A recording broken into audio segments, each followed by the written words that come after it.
KSRTC ಸಂಸ್ಥೆಯಲ್ಲೊಬ್ಬ ಕಡು ಭ್ರಷ್ಟನ ಅಟ್ಟಹಾಸದ 2ನೇ ಭಾಗ. ತುಮಕೂರು ವಿಭಾಗ ಕುಣಿಗಲ್ ಘಟಕದ ಟಿಸಿಯೊಬ್ಬನ ಭ್ರಷ್ಟಾಚಾರದ ಸಾಲು ಸಾಲು ವಿಡಿಯೋಗಳು ಬಯಲು.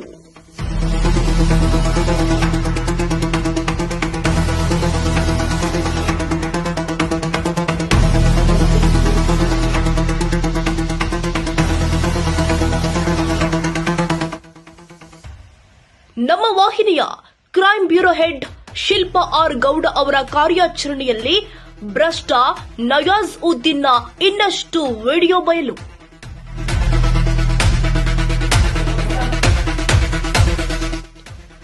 ಭ್ರಷ್ಟ ನಯಾಜ್ ಉದ್ದೀನ್ ವಿರುದ್ಧ ನಮ್ಮ ವಾಹಿನಿಯಲ್ಲಿ ಭ್ರಷ್ಟಾಚಾರದ ಬಗ್ಗೆ ಪ್ರಸಾರ ಮಾಡ್ತಾ ಇದ್ದಂತೆಯೇ ಇನ್ನಷ್ಟು ಭ್ರಷ್ಟಾಚಾರದ ವಿಡಿಯೋಗಳ ಸುರಿಮಳೆ. ಮುಖ್ಯಮಂತ್ರಿಗಳೇ, ಸಾರಿಗೆ ಸಚಿವರೇ, ಕೆಎಸ್ಆರ್ಟಿಸಿ ಸಂಸ್ಥೆಯ ಅಧ್ಯಕ್ಷರೇ, ಈತನ ವಿರುದ್ಧ ಶಿಸ್ತು ಕ್ರಮ ಯಾವಾಗ? ಯಾರ ಸಪೋರ್ಟ್ನಿಂದ ಈತನ ಅಹಂಕಾರದ ಅಧಿಕಾರ? ಇವನಿಗಿರುವ ಇಂಪ್ಲುಯೆನ್ಸ್ಗೆ ಮೇಲಧಿಕಾರಿಗಳು ಕೂಡ ಇವನ ಮುಂದೆ ಕೈಕಟ್ಟಿ ನಿಲ್ಲುತ್ತಾರಂತೆ.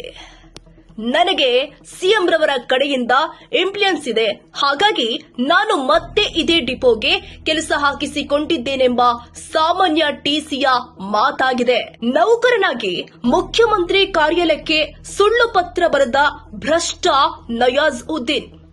ದಿನೇ ದಿನೇ ಹೆಚ್ಚುತ್ತಿದೆ ಭ್ರಷ್ಟ ನಯಾಜ್ ಉದ್ದೀನ್ನ ಕರ್ಮಕಾಂಡ.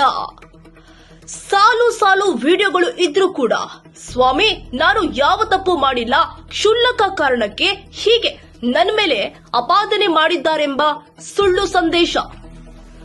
ಮುಖ್ಯಮಂತ್ರಿ ಕಾರ್ಯಾಲಯದಿಂದ ನಿಯಮಾನುಸಾರ ಎಂಬ ಪತ್ರಕ್ಕೆ ಅದೇ ಸ್ಥಳಕ್ಕೆ ಕರ್ತವ್ಯ ಕೊಟ್ಟು ಭ್ರಷ್ಟಾಚಾರಕ್ಕೆ ನೇರವಾಗಿ ಕುಮ್ಮಕ್ಕು ಕೊಟ್ರ ಸಂಸ್ಥೆಯ ಎಂಡಿ.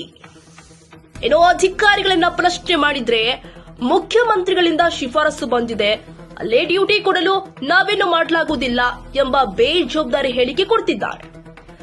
ಮುಖ್ಯಮಂತ್ರಿಗಳ ಕಾರ್ಯಾಲಯಕ್ಕೆ ಬರೆದಿರುವಂತಹ ಸುಳ್ಳಿನ ಪತ್ರ, ಅದರ ಆಧಾರದ ಮೇಲೆ ಎಂಡಿರವರಿಗೆ ಕಳಿಸಿರುವಂತಹ ಆದೇಶ ಪತ್ರ ಹಾಗೂ ಎಂಡಿರವರು ಕಾನೂನು ಉಲ್ಲಂಘನೆ ಮಾಡಿರುವಂತಹ ಪತ್ರದೊಂದಿಗೆ ಮುಂದಿನ ಎಪಿಸೋಡ್ನಲ್ಲಿ ಭೇಟಿಯಾಗಲಿದ್ದಾರೆ. ನಮ್ಮ ವಾಹಿನಿಯ crime bureau head Shilpa R Gowda Nava Karnataka ಟಿವಿಯಲ್ಲಿ ನಿರೀಕ್ಷಿಸಿ.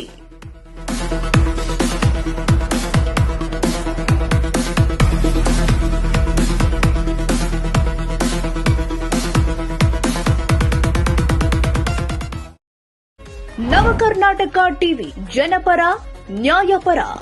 ನೀವಿನ್ನ ನಮ್ಮ ಚಾನೆಲ್ ಸಬ್ಸ್ಕ್ರೈಬ್ ಮಾಡಿಲ್ಲ ಅಂದ್ರೆ ಈ ಕೂಡಲೇ ಲೈಕ್ ಮಾಡಿ, ಶೇರ್ ಮಾಡಿ, ಸಬ್ಸ್ಕ್ರೈಬ್ ಮಾಡಿ, ತಪ್ಪದೆ ಬೆಲ್ ಐಕಾನ್ ಕ್ಲಿಕ್ ಮಾಡಿ.